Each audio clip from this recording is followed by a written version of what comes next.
So what we have here is a failed U-joint connecting to the rear end of this Ford F150 here. Now this is a 12mm 12-point socket that you need to remove these.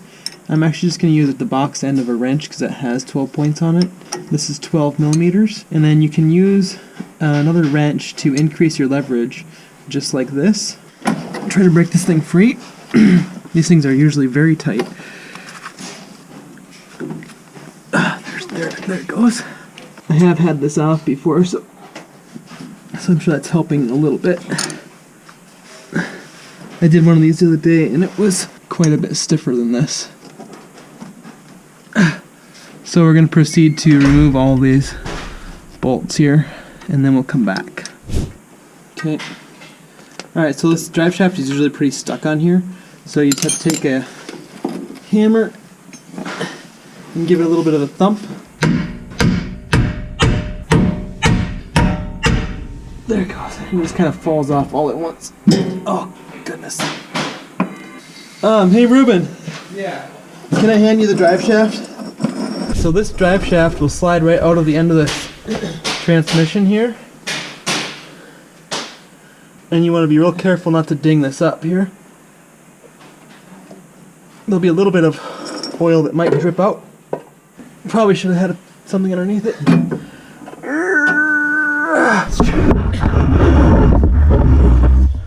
How's it smell? It smells fine to me. I kind of like the smell, actually. When we pulled it out the other day, was it this dark?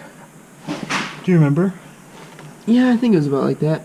So if I was a lubricant replacement specialist, I would say your oil is burned and needs to be replaced or something like that. So we're going to apply a little bit of penetrating oil to each side of this to help us with the extraction procedure. And then the first thing we have to do is remove these clips. Which these clips look like they've been, it looks like this has been done before to this one, but it's actually, that came out really easy. Or it's breaking. Yeah, look at that. Make sure you buy a U-joint that comes with new retainer clips. There we go. And we'll repeat on the other sides here. Okay, so we're going to do this the manual way. We're going to pound this out instead of having a hydraulic press, or because Ruben's supposed to put it together. It's not all the way together yet. But look, he organized all the pieces of it. That looks pretty cool. Alright, we got the safety equipment on, and we're ready to go here. The main goal is to not damage this inside ring here when you're pounding on this. So you gotta be really intentional not to hit that. Kind of setting this on this edge like this, and taking our punch tool. I believe it did start to move, so that's a good sign. And we have to drive this all the way down.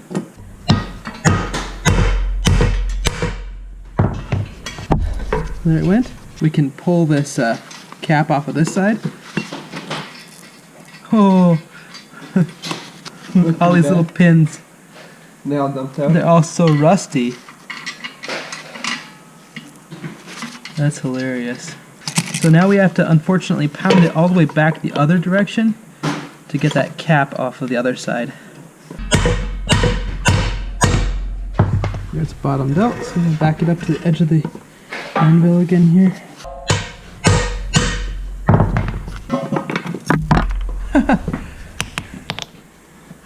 Wow. Okay, now we should be able to get this off of here, just like that. And that was kind of the harder side to do because it's floppy, you know, it's not connected to the shaft. So this one should be easier. There it goes. And that cap fell off already, along with all of its pins.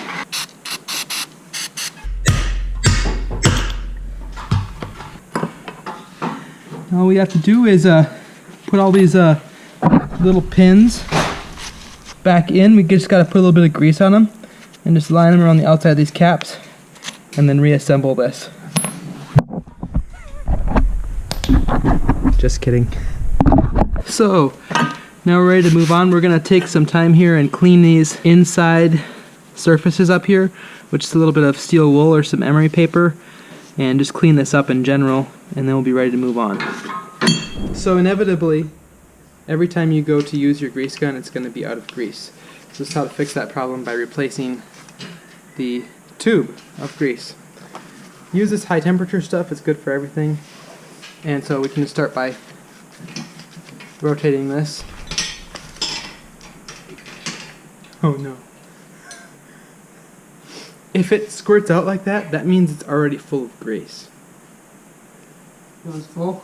Yep. Whoops. So now, in order to make your life easier, to put your full tube of grease back in, you pull this handle back until you can lock it in position. That makes it so that you can put it back together again. And then you should apologize to the person that you blamed for running the gun out of grease. So sorry about that. And then just pump it till grease comes out.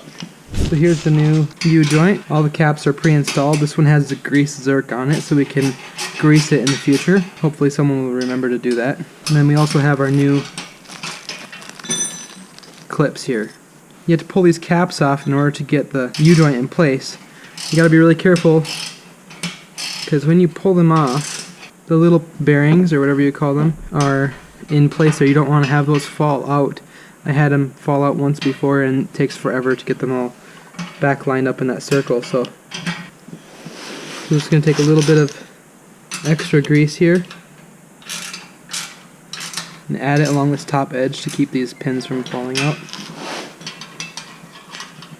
So just like that, and then the same thing on the other side. And we're going to start by putting it in this side. Make sure in these little grooves here where those lock pieces go, make sure you clean those out a little bit before you put the thing back together here. Alright, we're ready. So we're going to start by getting this kind of set in here.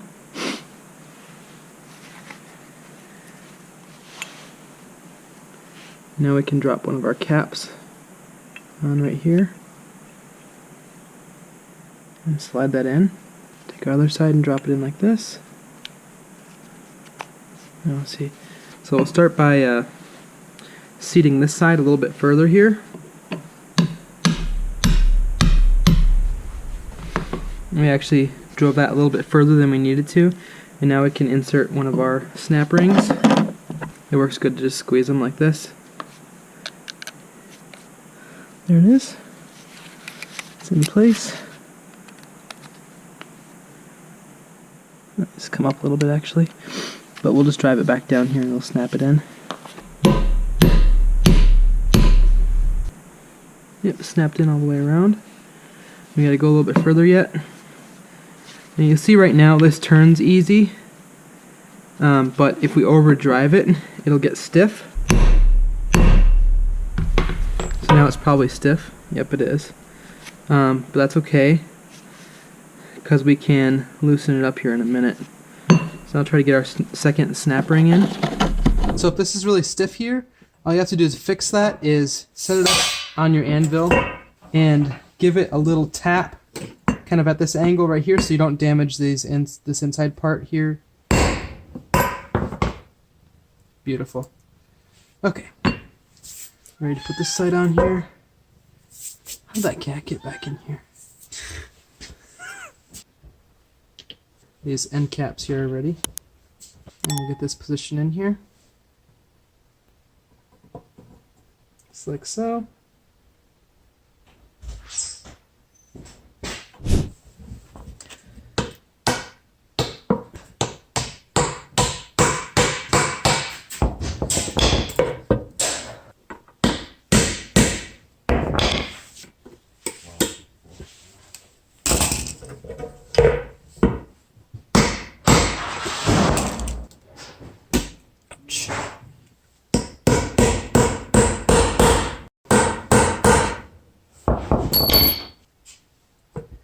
Pretty stiff going that way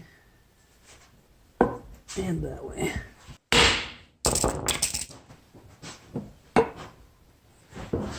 Feels good. We'll give it a little bit more grease here.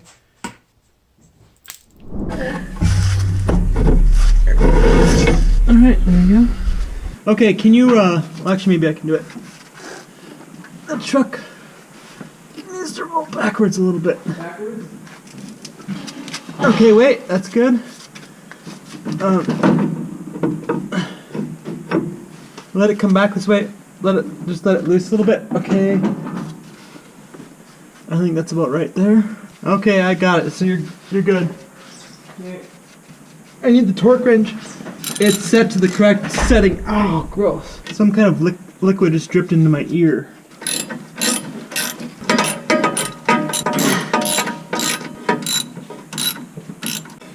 So we have this torque wrench set to 70 foot-pounds. And once it clicks, we know we've reached the right torque.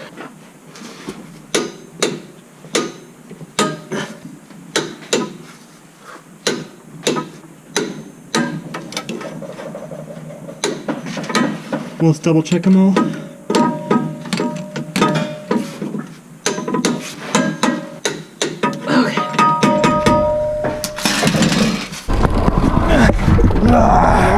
Okay. I hate being down there. My ear's full of water.